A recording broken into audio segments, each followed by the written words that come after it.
Hola, ¿qué tal?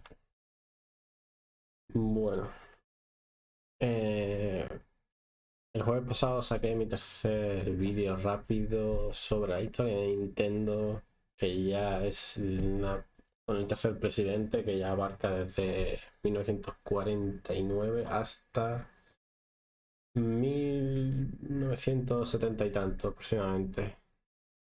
Bueno, el presidente está hasta 2000 y algo, pero la parte de la historia que voy a contar es hasta 1700 y tantos, más o menos. Está en este libro, que lo comento en todos los vídeos. La historia de Nintendo, este que se ve aquí en pantalla. Súper interesante. Mil cosas curiosas tiene este libro. Merece toda la pena. Muy buena calidad también, por cierto. Estoy deseando comprarme los siguientes y devorarlos. Ha dicho eso, voy a empezar con el vídeo y lo voy comentando.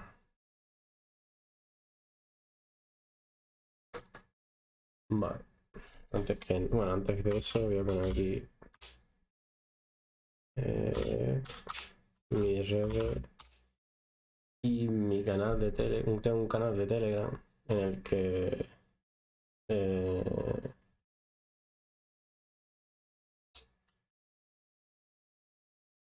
que se me olvida cambiar una cosa.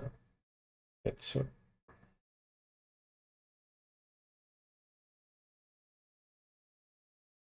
Vale, lo de Twitch, joder, se me olvida. Mi canal de Telegram, donde publico todas estas cosas y comento noticias que me parecen muy curiosas, más que, o sea, no las típicas de cualquier página web, noticias y demás. Bueno, vamos allá. Este vídeo es el más interesante de todos, realmente. Porque los otros anteriores, bueno, eran no están tan relacionados con la Nintendo de hoy en día. Este lo está bastante. Así que allá, vamos. Explicado rápido. Nintendo, tercera parte. Como decía en el vídeo anterior, Hiroshi comienza a dirigir la empresa. A los trabajadores de la empresa les preocupa que lo dirija un niño de papá. ¡Ja! Buen chiste. Su padre lo abandonó. El anterior presidente fue su abuelo. Cosa que ya he comentado en los vídeos anteriores. Eso le toca a los cojones a Hiroshi y se viene arribísima. A ver, Hiroshi era bastante distinto a su abuelo. Su abuelo era típico japonés, trabajador y jefe y demás. Hiroshi, bueno, por la vida que llevó, no tanto. Básicamente estaba mimado y bien cuidado por sus abuelos, así que mm, lleva una filosofía de trabajo distinta, un poco más liberal, digamos, un poco más a su rollo. Eh, y eso no le gusta a los trabajadores de su empresa. Y los sindicatos empiezan a quejarse mucho, bastante. Y bueno, le van a estar dando bastante por culo. Pero eso lo que hace es que motiva a Hiroshi para decirles en plan, aquí estoy yo y aquí mando yo y no soy un cualquiera, más o menos. O sea, quiere demostrarle a ellos y a sí mismo que es capaz de llevar la empresa. A pesar de tener 20 y pocos años y haber estudiado muy poco en la universidad. Pues estuvo un tiempo en la universidad hasta que tuvo que abandonarla porque el abuelo estaba para morirse. Así que Hiroshi triplica los terrenos de la empresa y se endeuda con un banco. Los trabajadores veteranos hacen hasta huelga de hambre por el descontento. Un día reciben una carta en la que los echan a la puta calle. Game over. Nintendo empieza a fabricar... pues eso. Eh, decide ir a por todas. Empieza a comprar terreno de la empresa que llega a triplicar el terreno total que tenía la empresa. Y, y los más veteranos de la empresa incluso comienzan la huelga de hambre en forma de queja. Y hasta que un día a muchos de ellos les llega una carta de que venga, hala, pues listo, a huir. Y sigue para adelante. Y lo siguiente que hace es que en realidad estas no son las que o sea, plastifican, no, hace de plástico las cartas, son las que hace de plástico son las occidentales, las que tenían una fabricación fácil, o las anafudas no eran fáciles de fabricar y todavía se hacían de manera artesana, creo, si no recuerdo mal. Pero las barajas occidentales se hacían a máquina y decide hacerla de plástico para que sean más duraderas y más fiables. No sin otros problemas, porque tuvieron el problema de que la tinta, no, o sea, con los materiales que usaba, la tinta no se secaba bien en las cartas y salían a regular, o sea, sí, salían regular y tardaban mucho tiempo en secarse. Así que ponía a los nuevos trabajadores o a los becarios, digamos, a, en el proceso ese final de esperar que se sequen las cartas y coger las cartas que más o menos tengan la misma calidad y agruparlas en barajas. Vamos, el trabajo más tedioso que se puede imaginar uno en este tipo de trabajo.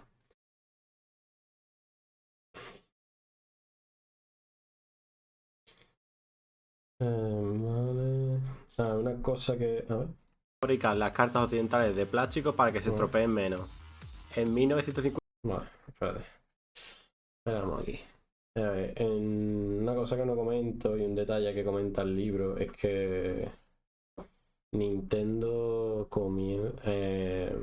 denuncia por primera vez a otra empresa por, bueno, por plagio, porque otra de estas empresas que fabricaba cartas llama a una de sus barajas Abraham Lincoln Daitorio, creo.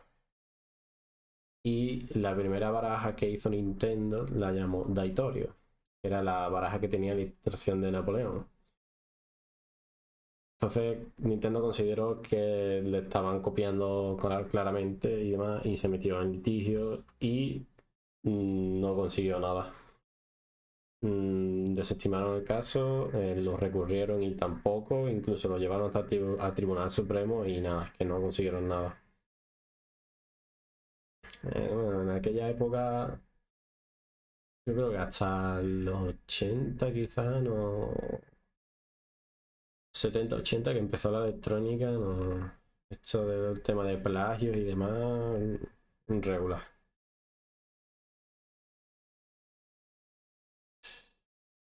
Y ya nos vamos a 1959, donde viene una de las jugadas maestras de Hiroshi, realmente, que le va a dar un gran poder en el mercado de las cartas. En 1959, Hiroshi convence a Walt Disney para usar sus personajes en cartas. Nintendo comienza a vender las cartas infantiles de Disney en papelería y juguetería. Son un putísimo éxito, sobre todo gracias a anuncios de la reciente televisión. A ver, básicamente Hiroshi va a hablar con Walt Disney y le convence de palabra de usar sus derechos de sus personajes para hacer las cartas. Esto viene de que en aquella época ya es cuando se está desarrollando la televisión y los anuncios de Disney son muy efectivos en aquella época. Se hacen muy famosos. Y ve aquí un filón este hombre y consigue los derechos para hacer sus cartas de estos personajes y vende que flipa. O sea, multiplica el beneficio que consigue la empresa por bastante. Y eso gracias a los anuncios, sobre todo. Y además aprovecha, como hace ahora ya cartas para un público infantil también, aprovecha otros medios de distribución aparte del tabaco que usaba el que desarrolló el primer presidente, su bisabuelo, pues decide distribuir también las cartas en juguetería y papelería y en almacenes. Por lo tanto, llegan fácilmente al público infantil y se hace de oro, básicamente. Aquí otra cosa, a ver, no sé si lo comento. Nintendo sale a bolsa. No lo comento, vale. Otra cosa antes de esto, de salir a bolsa, es que aparte del tema de las cartas infantiles, cuando Nintendo crea una que se llama, ¿cómo era? Playing Guide o Playing Game, que son, o sea, básicamente son cartas que vienen con folletos, vienen con un librito donde explica un montón de juegos. Aquí es donde comenta el libro, donde se dice que Hiroshi empieza a tener la idea o desarrollar la idea de un producto de la parte hard y la parte soft de los productos que desarrolla. Eso luego se verá en el tema de las consolas, con el software y hardware. Que la parte hard era las cartas y la parte soft era los libretos, por cierto.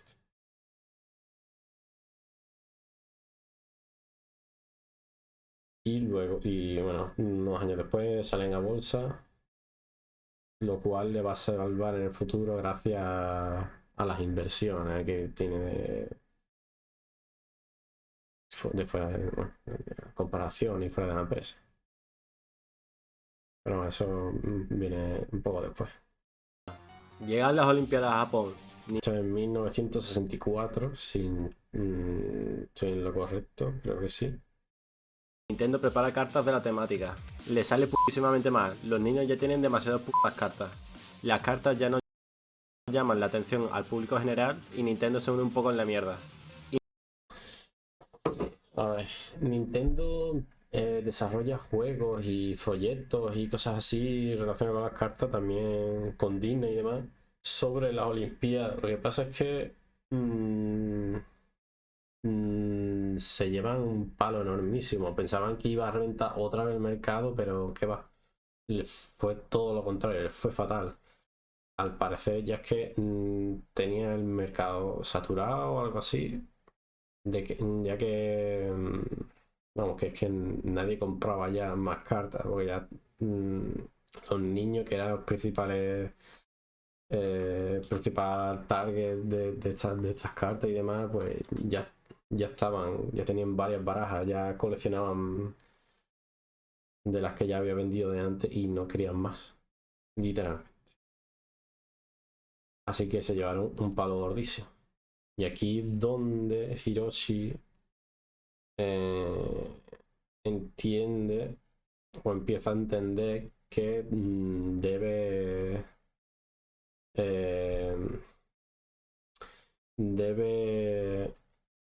desarrollar otras vías de negocio. O sea, no solo en centrarse en las cartas, porque como ya hemos visto en los episodios anteriores, en las partes anteriores, cada vez que venía una crisis, se hundía la empresa. Ya fuese una guerra u otra guerra, de hecho, porque fue la primera fue con la guerra con Rusia en 1904 y luego con la Segunda Guerra Mundial. Y ahora se le iba a pasar otra vez. Y aquí no lo comenta en el vídeo, pero una cosa que me parece muy interesante, que lo comenta en el libro, que es que Hiroshi también visita Estados Unidos para hacer una especie de tour por la empresa, la supuesta empresa más grande fuera de Japón, en Estados Unidos, de su mismo sector de venta de cartas y demás. Y cuando va allí, ve las instalaciones y demás, ve que esa empresa, esa supuesta empresa enorme de fabricación de cartas, no es más grande que Nintendo. O sea que Nintendo es prácticamente también un gigante del mundo del tema de las cartas en ese momento. Y no. Hiroshi va pensando que podía aprender algo y encuentra de que no es más grande que Nintendo. Y aquí empieza a ver la necesidad de pues desarrollar otras vías de negocio para por lo menos tener una base sólida y no hundirse cada vez que tiene una crisis. Perdón.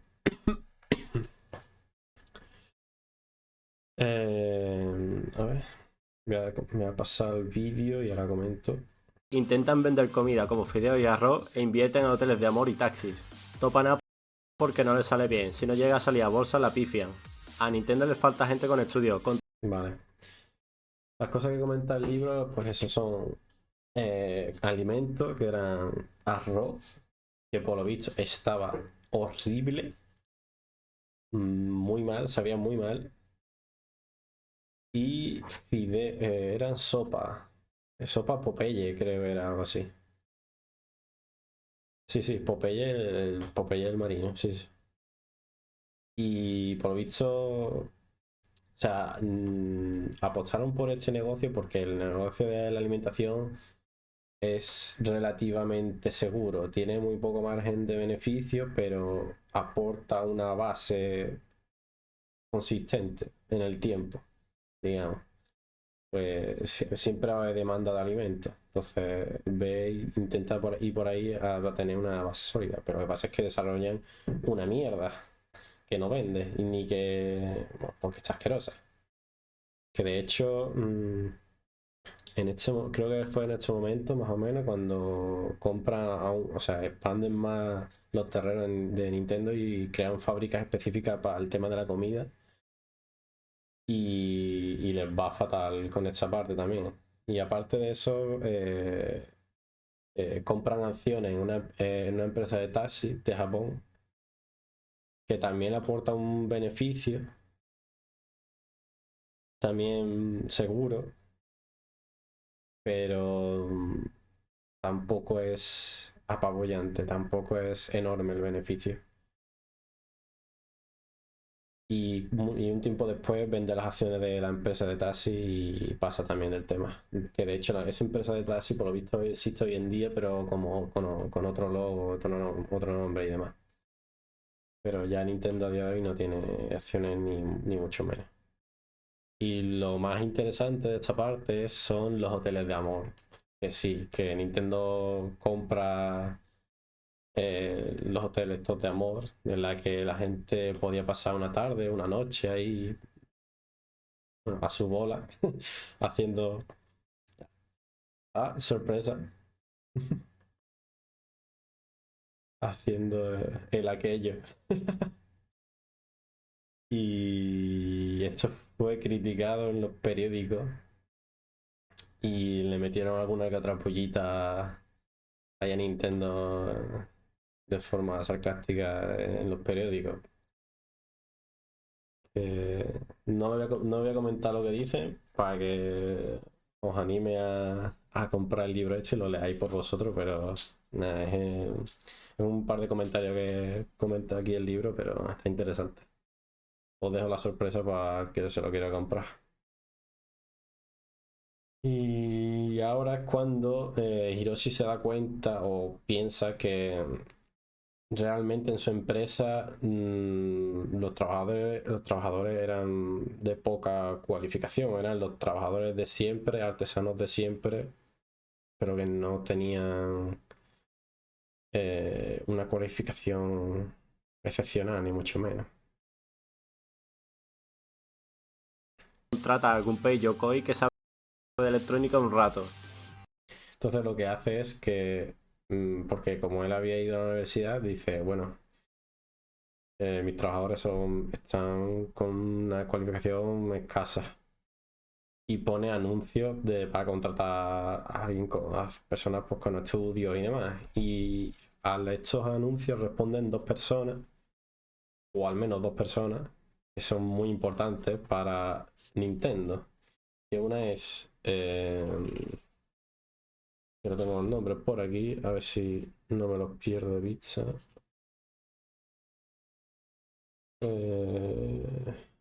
Vale. No es Hiroshi Ima. Lo tengo por aquí. Este es Hiroshi Imanishi. Que no se escucha mucho en su nombre, pero se graduó en Derecho. Y luego va a ser el que le dé la idea a Hiroshi de dividir la empresa en partes. Creo que lo voy a comentar después. Sí. Y también contrata en este momento a Gunpei Yokoi. Que esta persona es Jesucristo. Una de las dos personas que va a sacar de. Vamos, que va. La Nintendo de hoy en día, aparte de Hiroshi, de Iwata, de Miyamoto y demás, realmente dos personas que pasan muy desapercibidos, que ayudaron muchísimo a que Nintendo sea la Nintendo de hoy, pues son esta, Gunpei Yokoi, y otra que van a contratar un poquito más tarde, pues en otras circunstancias, que es este, Masayuki Uemura. ¿Vale? Pero en este momento contrata a Hiroshi Manishi y a Gunpei Yokoi. Que por cierto, Gunpei Yokoi es graduado o diplomado en electrónica. Crean la Ultra Hand y la Ultra Machine. Son un... Vale. Primero crean la Ultra Hand, que es la mano esta extensible, que de momento, esto de momento de electrónica tiene poco. Pero empieza a haber ya juguetes con ciertos mecanismos. Y esto hace que esto es gracias a Gunpei Yokoi, por cierto. Y esto hace que Hiroshi escuche el consejo de este señor, de Hiroshi Manishi, y decida dividir la empresa en tres partes. Que las dos primeras se van a dedicar al tema de las cartas todavía, y la tercera se va a dedicar a como un I+D de hoy en día, investigación y desarrollo, el cual va a ser el director Gunpei Yokoi, gracias al éxito de la Ultra Hand. Gracias al éxito deciden que es una buena idea hacer estas divisiones, y de la noche a la mañana este señor se hace director de toda esa parte de investigación y desarrollo. Esto vendió, pero para fliparse. Pero para fliparse, no, vendió muchísimo. Machine. Son un putísimo éxito. Y luego después de esto hacen la Ultra Machine, que es esta especie de lanzador de pelotas y con el bate de béisbol. Que el béisbol es un deporte así famosillo en Japón. Esto ya empieza a tener, pues, bueno, una mecánica un poquito más elaborada.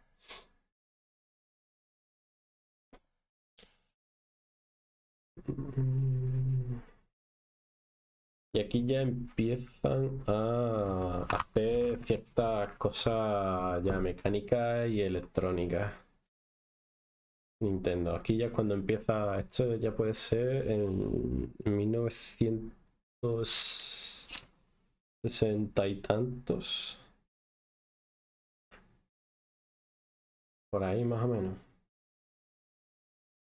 Sí, aproximadamente, a finales de la década de los 60. Que por cierto, no estoy escribiendo nada aquí, en mi pizarrita. Bueno, ahora al final lo hago, como en modo de resumen. A ver, voy a seguir con este vídeo, a ver qué comento más. Hacen a Gunpei Yokoi jefe de I+D. Crean la pistola de luz SP. Vale, esto es muy importante en la historia de Nintendo. En este momento contactan con este señor Masayuki Uemura, que era que trabajaba para una empresa que se llama Sharp, que hace cosas de electrónica, pero relacionadas con placas fotovoltaicas y células fotovoltaicas. Entonces se acerca a hablar con Nintendo con su más reciente creación, que es eso, es como una célula fotovoltaica, que que no es más que un receptor de luz que cuando recibe luz es capaz de accionar un mecanismo electrónico. Y gracias a esto crean esto, la pistola de luz SP, Kosenju SP, que es básicamente una especie de revólver. Básicamente el revólver dispara una de luz y la célula fotovoltaica esa que comentaba recibe el haz y hace que se accione un mecanismo. Concretamente en este de las pistolas lo que imitaba era el tema de como un revólver, la temática es como de cowboy y lo que hace es que el receptor estaba como una especie de botella de juguete, de botella de alcohol de juguete y cuando recibía donde estaba la pila fotovoltaica, cuando recibía el destello de luz, lo que hacía es como que se rompía la botella, entre comillas, como un juguete que el mecanismo que lo que hace es como que se cae la parte de arriba, a modo de que se rompe la botella, como de que has acertado y has roto la botella, como si le estuvieses disparando de verdad. Y esto fue un exitazo increíble, a pesar de que fue prácticamente el primer invento electrónico de Nintendo y tenía muchos desperfectos. Muchas de las unidades que vendieron las tuvieron que recoger de vuelta porque estaban defectuosas. Aún así, vendieron muchísimo y se hicieron de oro con esto. Y aquí es cuando este señor, que trabajaba para otra empresa realmente, por lo visto, esa empresa Sharp lo iba a destinar a otra parte del país y Nintendo pues lo contrata y se lo queda para él. Y como comentaba antes, Yokoi y Uemura básicamente son artífices del éxito que tiene Nintendo. Yokoi con la Game Watch y la Game Boy en el tema de portátil. Y Uemura con la Nintendo y la Super Nintendo. Y nada, y después de esto, de la pistolita esta, Otro putísimo éxito más. Crean la Custom, otra pistola de luz. Le sale putísimamente mal, es súper cara y necesita demasiado espacio. Aún así, le va bien a Nintendo gracias a los demás cacharros electrónicos. vale, voy por aquí. Estamos llegando ya al final. Vale. Después de la Kosenju esta, de la pistola de luz, empiezan a crear más, ¿vale? Entonces, la siguiente que crean es esta Custom, que es muy parecida. Ahí está la versión, esta revólver, y también hay fotos como de un rifle, así más, un rifle normal y corriente, pero más grande. ¿Qué pasaba? Esta pistola, o sea, la original, el alcance que tenía era de unos metros, de 5 o 6 metros, algo así. Y desarrollaron la Custom, Kosenju Custom, para que pudiera llegar como hasta 100 metros. ¿Qué pasa? En aquella época pasaron dos cosas. Para empezar, esta pistola era muy cara. Creo que era como el doble de cara que la anterior, o más incluso. Era muy cara y requerían muchísimo espacio, porque para aprovechar el alcance de los 100 metros necesitaban un salón entero, o sea, pero un salón de recreativas entero. Entonces, no era, o sea, el target de hecho no llegaron a conseguir que fuese el de la típica familia media. Entonces, esto al final, lo que intentaron con esto es que como no se podía vender bien, invirtieron mucho dinero en crear salas a modo de recreativa, como era en las que montaban un stand para que se pudiera aprovechar este juego con la distancia. O sea, era como una especie de bolera de largo, pero con un stand donde donde cogías el rifle y te ponías a pegar tiros, básicamente. Pero requería mucho espacio, entonces tuvieron que invertir mucho dinero en conseguir estos sitios y rellenarlos con este tipo de maquinaria y electrónica. Invirtieron mucho dinero en eso y no les fue rentable. Y otra cosa que pasó en aquella época es que se dio el... No, creía que lo tenía por aquí, pero no creo que no. No. En aquella época se dio la crisis del petróleo, ¿no? En aquella época se dieron dos crisis de petróleo, una en 1973 y otra en 79. Esto fue en el 73. Esto era en el 70 y poco, 71, 72, 73. Eso lo que ocurrió es que, bueno, yo no soy historiador, pero bueno, por lo que he leído y por lo que sé, por ciertas decisiones económicas de Estados Unidos y de países del Oriente Medio, que era principal exportador de petróleo, pues hizo que el dólar se devaluara mucho y el petróleo empezó a costar muchísimo dinero, mucho más que antes.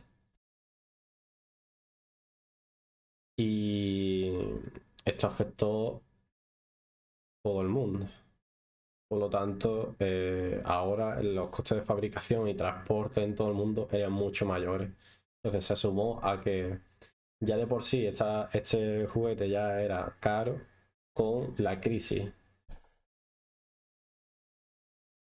Por lo tanto, fue bastante fracaso. Pero a pesar de ello, gracias a otros cacharritos que hizo Nintendo, pues fue tirando para adelante hasta unos años después que petarán con el tema de las arcades y más concretamente con el tema de la Game & Watch. Y aquí he puesto un par de imágenes que están curiosas. Esto, por ejemplo, me pareció súper curiosa, que es tal cual lo que pone aquí, Love Tester. Es súper interesante. Es una gilipollez. Esto es un medidor de corriente y lo que hacía, te decía si eras compatible con tu pareja. Era un medidor de corriente normal y corriente. Una pareja tenía que coger un borne y la otra pareja lo tenía que coger el otro lado. Y ya está. Esto medía la corriente entre las dos personas y ya está. Y esto supuestamente te decía que, a ver, supuestamente la idea era de que si tenías afinidad con tu pareja o te dabas muchos besitos con tu pareja, pues esto empezaba a subir y si no eras compatible o así, pues no funcionaba bien. Este es un medidor de corriente normal y corriente, básicamente, pero se vendió bastante. Y lo otro que he puesto aquí curioso es esto, que es la Duck Hunt. Esto es el Duck Hunt original y no el juego que sacó en la consola de Nintendo. Esto es la Duck Hunt original, que es una mejora del tema este de las pistolas. Esta vez ya es un rifle así un poco más como la de la versión de rifle esta de las custom, en el que costaba eso del rifle que lanzaba el haz de luz y esto de aquí, el cacharrito este blanco, era un proyector que además de proyectar recogía si habías acertado o no. Entonces el proyector este lo que hacía era tú lo ponías contra una pared y te empezaba a pintar los patos en movimiento, así más o menos en movimiento, con imágenes estáticas. Y era capaz de recoger si tú habías disparado hacia la pared contra el pato que estaba pintando el proyector. Y este es el Duck Hunt original.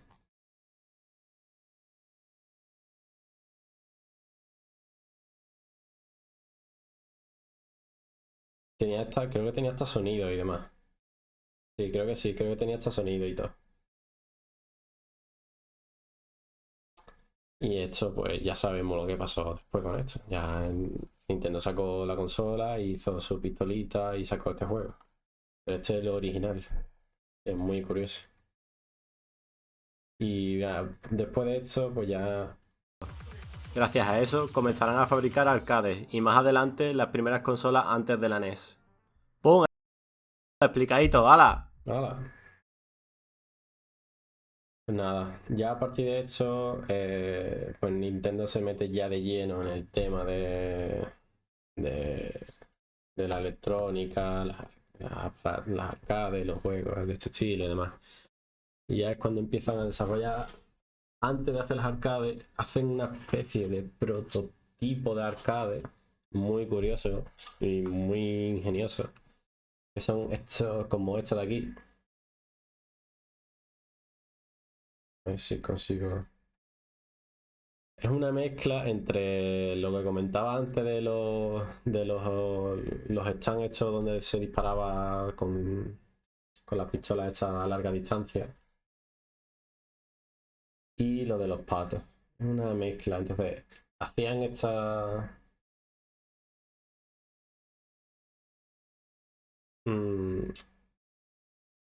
Era como. Son muy parecidas a las arcades de hoy. La curiosidad que tenía, o sea, funcionaba igual que las pistolas de antes. Solo que lo interesante era que te ponían una película. O sea, normalmente eran de vaqueros, pero había de más cosas. Había como de incluso un simulador de conducción y todo con su volante y demás.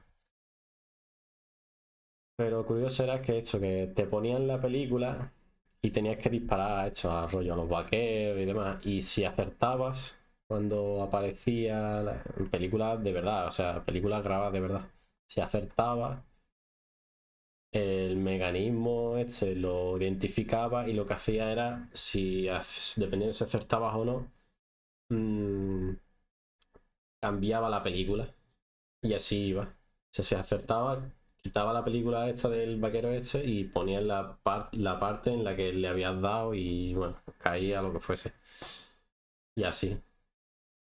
Iba cambiando rollos de película según tus acciones, si ibas acertando o no ibas acertando.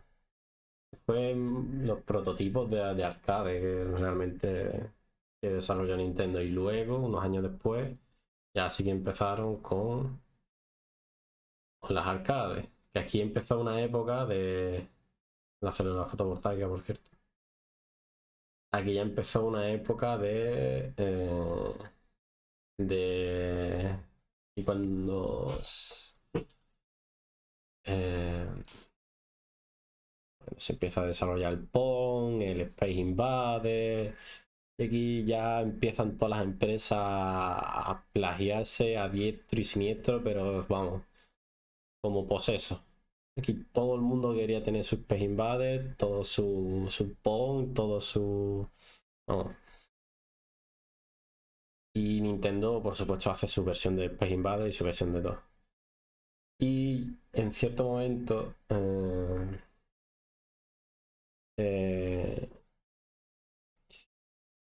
Uno de estos juegos que era parecido al Space Invader lo quieren lanzar en Estados Unidos y se pegan un ostión enorme porque no juega nadie, no se vende las arcades. Y es entonces cuando llaman a Miyamoto, bastante jovencito aquí, esto es incluso después, y le dicen que tiene que hacer un juego. De aquí en 6 meses se tiene que estar listo para venderse y para transportarse a Estados Unidos. Y es cuando desarrolla el Donkey Kong, el primer juego de Mario, que aparece Mario.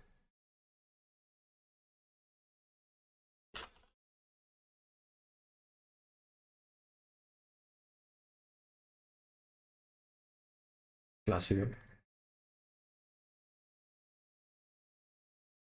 Mm, no me deja. Me cago en madre de los parios. Bueno, ya sabemos todos cuál es el juego, vaya. Y pega el bombazo. Y para los que no lo sepan, existe un Donkey Kong Jr., por cierto, que es todo lo contrario. Que es Mario ha encerrado a Donkey Kong y viene Junior a salvarlo de las garras de Mario.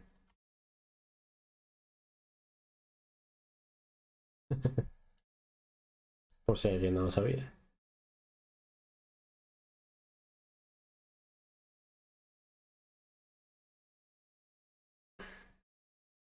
Y ya, pues nada, unos años después, esto ya es la década de los 70, 70 y tanto. Y... Vale, en el 81. Ya aquí es cuando, en la década de los 80, cuando... A ver si lo tengo por aquí. No, creo que no tengo la...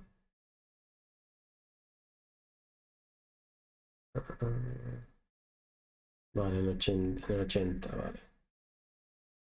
Ah, es verdad, no he mostrado las primeras consolas de Nintendo después de las arcadas y antes de la Game Watch. Verdad, verdad. Las Game Watch empiezan en los 80 también, que es donde lo peta vastísimo Nintendo. Que por cierto, en el libro este hay un catálogo de todas las Game Watch que hicieron. Y uno de los volúmenes es exclusivo de la Game Watch. Creo que el segundo era. Vale. Sí, el segundo. Mm, y todo esto venía. Ah, sí, la consola.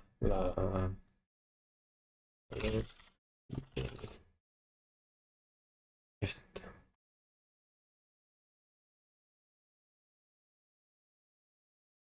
Estas fueron las primeras consolas de Nintendo. Realmente, como tal. Esta fue la primera. Sí. Y luego desarrollaron esta y luego esta. Esta era en blanco y negro. Y tenía como 3 o 4 juegos. Y muy simplones. Pero ya se ve que tiene aquí rollo sus controles. Y luego lo hicieron la misma, pero en color. Y tenía los mismos juegos y los juegos en color. Tenía el doble de juegos, pero eran los mismos en blanco y negro y en color. Y ya luego sacaron esta, la Color TV Game esta.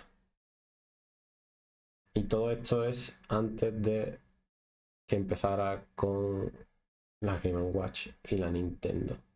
La consola Nintendo, la Famicom, digamos. Y esto viene en el librito este, que está muy curioso, así que si os interesa, pues os lo compráis y le echáis un vistazo. Entonces, a ver. Sí, un poco para resumir, voy apuntando aquí.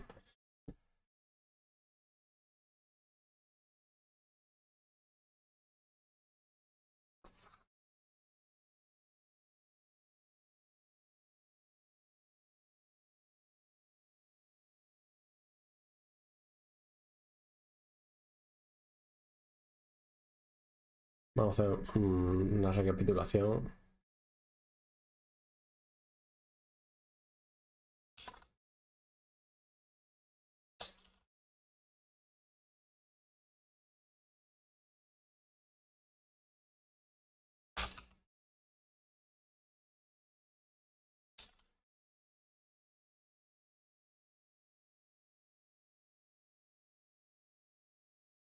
Pues eso.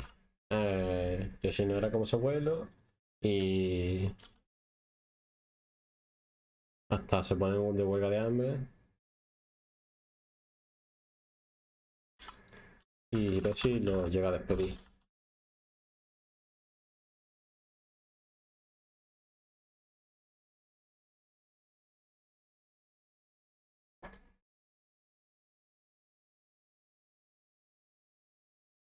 A ver, ¿qué más?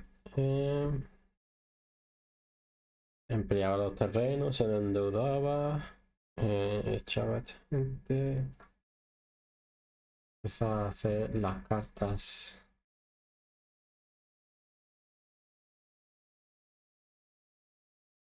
Estos occidentales los comienza a hacer de plástico con algunos inconvenientes, que era el tema de la tinta que no se secaba y tenía que poner a los trabajadores nuevos y el proceso de selección. Que esto es verdad, esto no lo he comentado, pero esto ya más adelante también hace que las cartas de Hanafuda también las empieza a fabricar a máquina y también en plástico y demás, para que también sea más fácil, menos costosa de fabricar y más duradera, igual que las occidentales.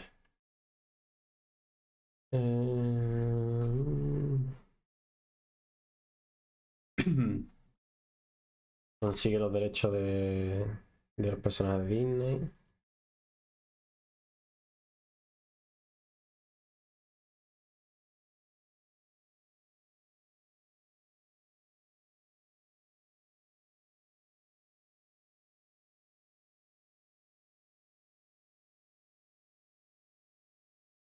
Y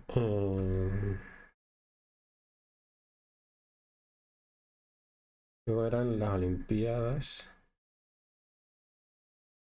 No, Nintendo Sala Bolsa. No sé qué poner.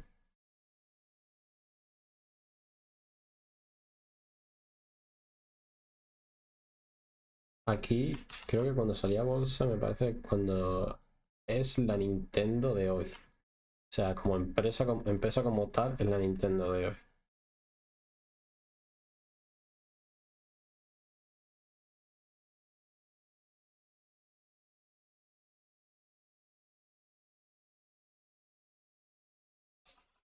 Las Olimpiadas, Japón.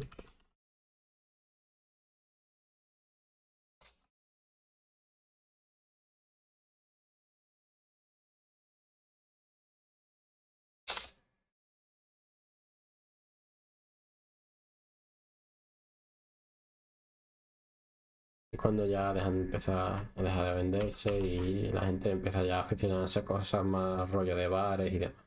Como las boleras. Las boleras pegan fuerte en Japón, por cierto.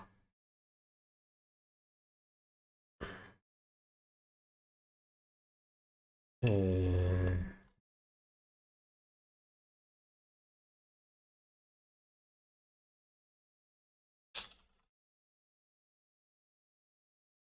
la alimentación, los hoteles de amor, hoteles de amor y taxi. Aquí, y ya luego cuando contrata a Hiroshi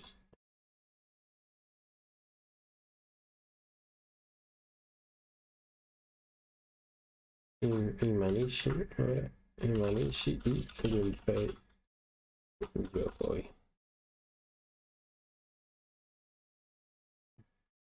Y crean la Ultra Han. Ah, es verdad que por cierto, esto no lo he comentado. Aparte de aquí en estos momentos, aparte de los derechos de Disney, también adquiere los derechos de otros personajes como los de Hanna-Barbera. También para lo mismo.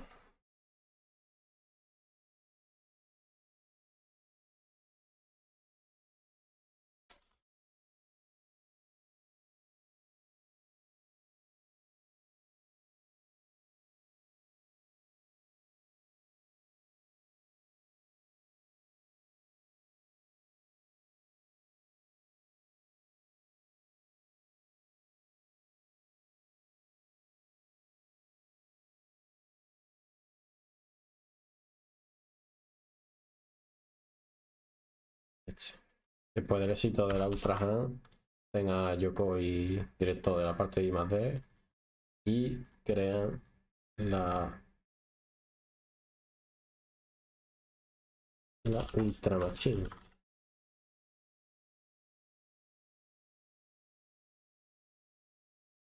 Aquí es cuando llega eh,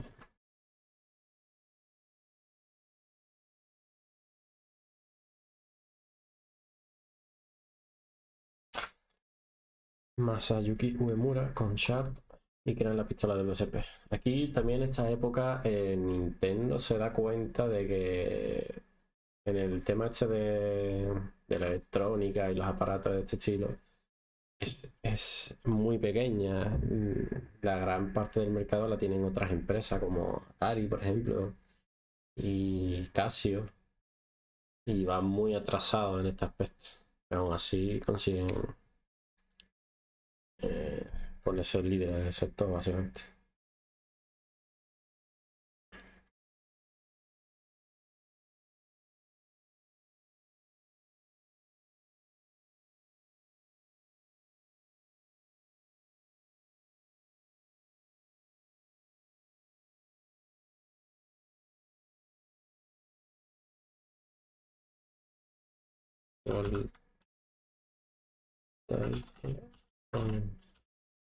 Hace la pistola de luz SP.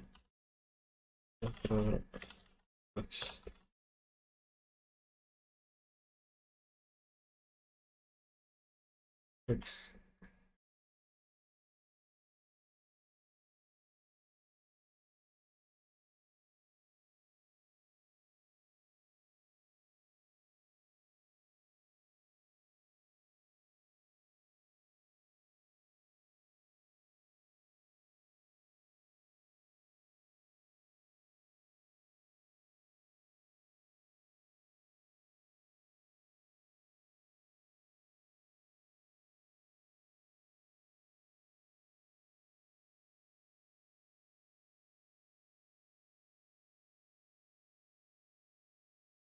Bueno, y después de la Custom empiezan a crear pues la Tajan y la prototipo de arcade. Que por cierto, esto tampoco lo he comentado, se me ha olvidado. Que aparte del tema de la electrónica y las cartas, también deciden meterse en cosas de negocio de material de oficina y demás. Pues, aprovechando el tema de la distribución por papelerías y goterías y demás, pues deciden crear ciertas material de oficina, incluso crean una impresora que por lo visto tiene problemas para que con que la tinta se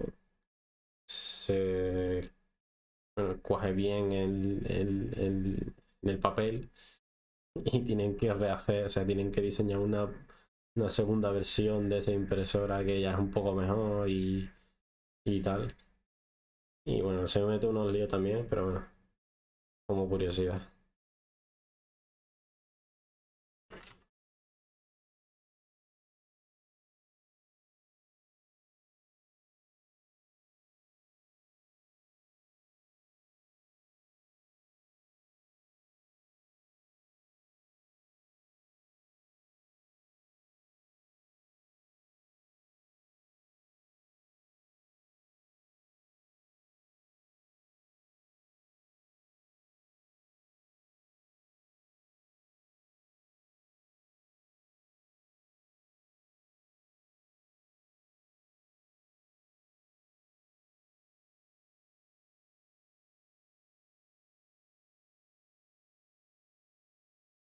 Y por último voy a poner el último que comentaba.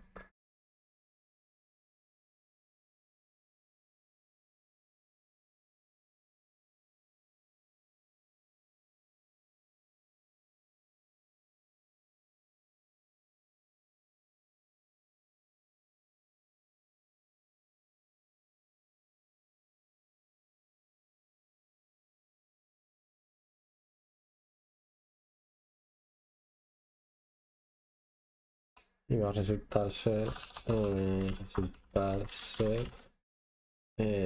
Donkey Kong. Eh, eh,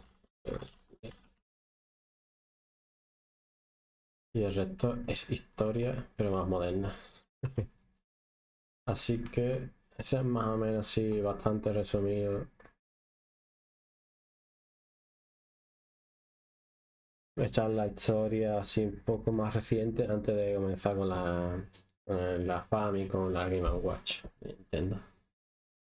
Y con esto pues ya concluimos la historia antigua, antediluviana de Nintendo, que es muy interesante. Ya, a ver, espero pronto comprarme los siguientes volúmenes de hecho y enterarme de más cositas. Y si veo cosas interesantes, espero hacer más vídeos. Pero antes, de hecho, ya me compré otro libro que es el de Console Wars, que habla principalmente desde la perspectiva de Sega, la guerra de consolas que tuvo Nintendo allá en la época de los 90 principalmente. Bueno, finales de los 80, principios de los 90. Esto, por cierto, voy a hacer un recorte. Un patagón. Hola. Me voy a quedar por aquí. Y Y a ver, y nada, pues se lo he comentado. A ver, tengo esto por aquí. Me estuve haciendo este resumen de las consolas que se han hecho desde las primeras hasta el día de hoy. O sea, a finales de los 80 ya es cuando empieza a crearse la Mega Drive, la Game Gear por parte de Sega, y Nintendo está con la Game Boy y la Super Nintendo, después de haber vendido la Nintendo y la Game Watch. El libro este con software se centra más o menos en esta época.